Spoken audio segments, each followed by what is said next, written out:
Hello, everyone. Welcome to Down to Earth. This is a space for honest conversations around sustainability, climate, and everyday life as it should be. Today, I'm with Miss Chanya, who is the founder and creative head at the Pure Concept.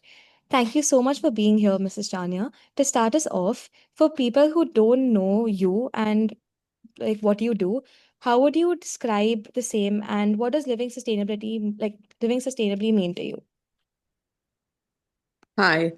Um, so I think sustainability is not just a phase or something which is there for now. It's something which has been there, and it's a part of life, a part of our daily life. In terms of design, so I've been working very closely with designing fabrics, designing spaces for the last 15 to 20 years. And just the basic design, when you're designing, say, an artwork, or you're working with paper, you're working with tools, you're working with different media. So I think right from that point is when you can look at recycling designs, you can look at reusing designs, you can use it crossover. So it's, I think, in every aspect of life, not just about material being recycled, also ideas, concepts, technology, a lot of things that go hand in hand. Absolutely. Could you describe what your role is and what your daily practices include at the Pure Concept? So I'm looking after the brand identity, how the brand is perceived by the consumer, and what the look and feel of the fabrics, of the packaging, of and how the space should feel when those fabrics are used, or those finishes are used. So that's the day-to-day, workspace that I'm into, and I work very closely with the design team. And the whole idea is to make sure that we add elements of sustainability, whether it's organic cotton, whether it's recycled polyester, even the finishing processes that we have. So and it's a global requirement now at the same time. So yeah, so it's design and a lot of thought process behind how things can be reused, recycled at the same time. So, what are some environmental practices that you have taken into your life on a daily basis since the past few years? So you mean for my own use or for my work? For both, give us an idea on both. Okay, both. So lately I worked on this project where we have, when we are making new fabric, there's a lot of R&D. There's samples that we make, and the samples literally are a waste, and it's like beautiful fabric which is then sold as scrap. But we turned it into cushion covers, we turned it into bags, and it was then given for a NGO and that sort of a thing. And I really want to do more of it because I think we can add a lot of value to the fabric by recycling and reusing it. That's something that I did with the leftover fabric. And in day to day, also, like with my own fashion sense and for my own style, my idea is now to invest in clothing or fashion pieces which can be more timeless, and I don't need to keep changing. I can use it for a longer time. So I think that's a little impact that this practice can have. So true. I mean, which area do you live in Mumbai? I am in Juhu. In Juhu, all right. So, looking at the construction in Juhu, and the amount of waste that's created there, do you have any opinions on how they could improve as well? I think if the waste management is pre-planned before the actual work starts, which very often you see that the sites are under construction and there is dumps of garbage or dumps of the construction material all around, rather than that, and it disturbs the movement, it disturbs and causes a lot of pollution with the air and with the wind. So if there is a strict norm wherein the waste management can be pre-planned before the actual construction takes place, that would be great. Was there any moment of realization when, like, when you realized that sustainability wasn't just, like an interest that you had, but something that you wanted to build and design your business around? Yeah, I mean, when you are working so much with design, so it involves a lot of development. There's a lot of R&D, and literally you see such beautiful pieces of fabrics, just you will have to discard them for nothing. And it's a waste of talent, it's a waste of time, effort, and there's money involved. So that's when I realized that why not put in more effort and put this to use as well. And it was just looking at beautiful things going waste or just being kept and getting sold as scrap, is when the thought of using or recycling a part of it, I thought was a good idea. True. As per you, do you think the pure concept only targets sustainability as a means of reusing and recycling, or any other method as well? Like, So, the fabric, the way it's made at the manufacturing plant, where 80% of the water which is used in processing and finishing and washing the fabric is also recycled. So, it is not just the end product. So, even the finishing, the making of the fabric involves facilities which work very closely with sustainability. So, one is recycling the water, the other is solar energy, which is now gradually we're replacing. So the manufacturing plant where we make the fabrics ourselves was earlier, it didn't have any solar facility. Now in the next 2 years, the plan is to convert the entire setup to a solar energy plant. So that's at a very big level, and I think that's what the future is also all about, using the natural energy. true, very true. So the word sustainable gets used a lot. And what does it actually mean at the pure concept? And what do you think your relation with sustainability was before you joined the same company? So, the last, so we come up with fabric collections every year since the last 12 years, 13 years for the brand now.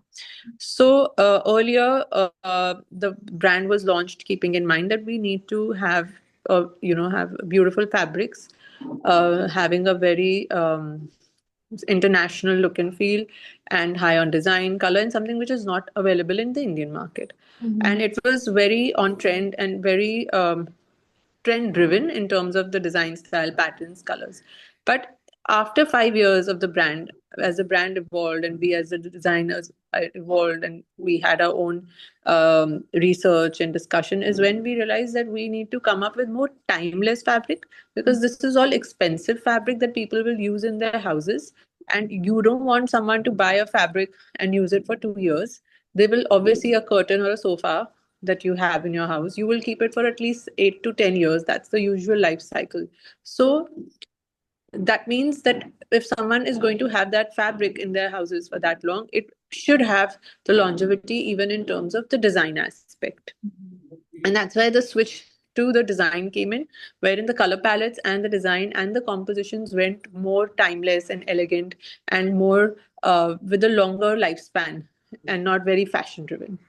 Absolutely. I mean, honestly, reusing and maintain increasing the lifestyle of a product itself reduces the amount of waste created so much because you're not changing very often, right?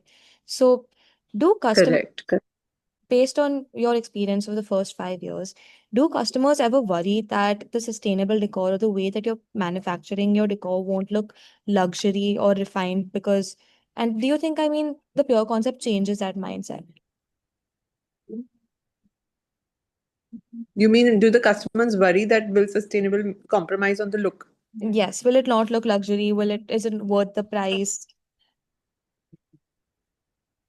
No, I think the kind of awareness that's there within the Indian consumer now is quite high, and it's well appreciated, especially when it is in your core fabrics, or in your core, like something which is going you're using on a large window or large couches or beds.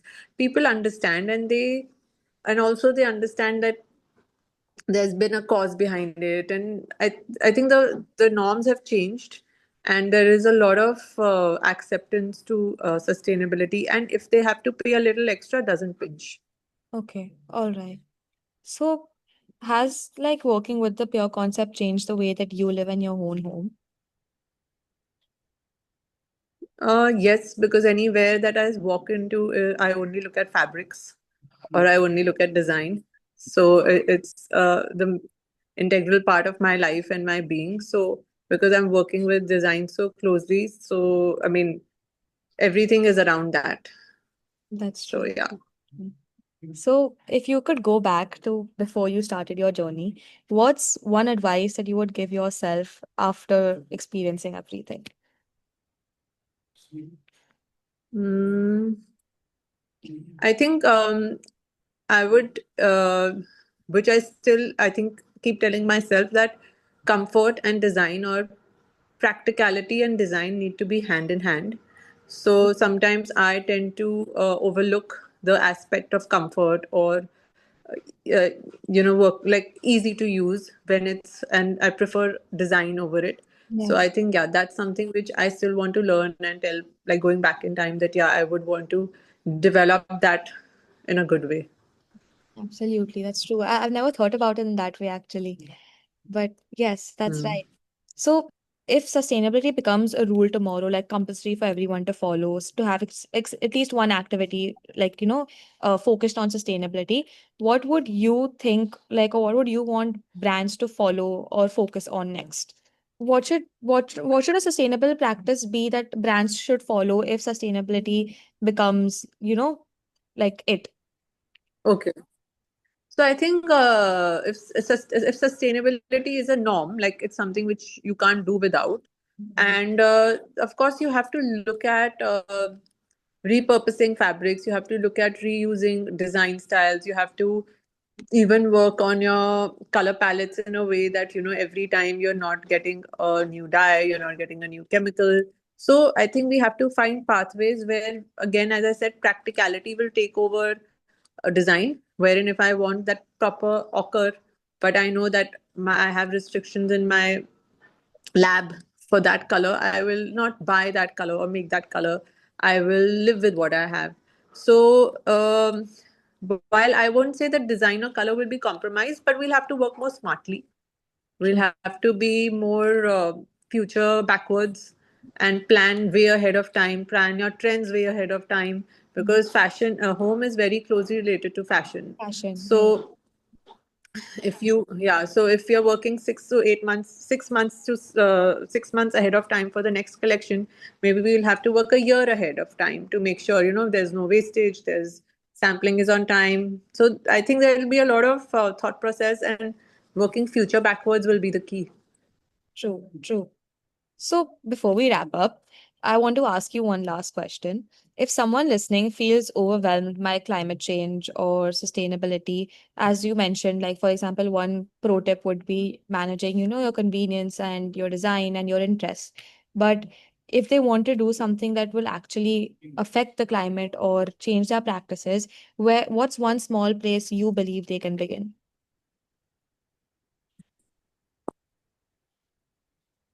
um I think starting small is what you're asking me, right? If you had to start small, Uh, I think even at home, there's a lot that we can use, reuse.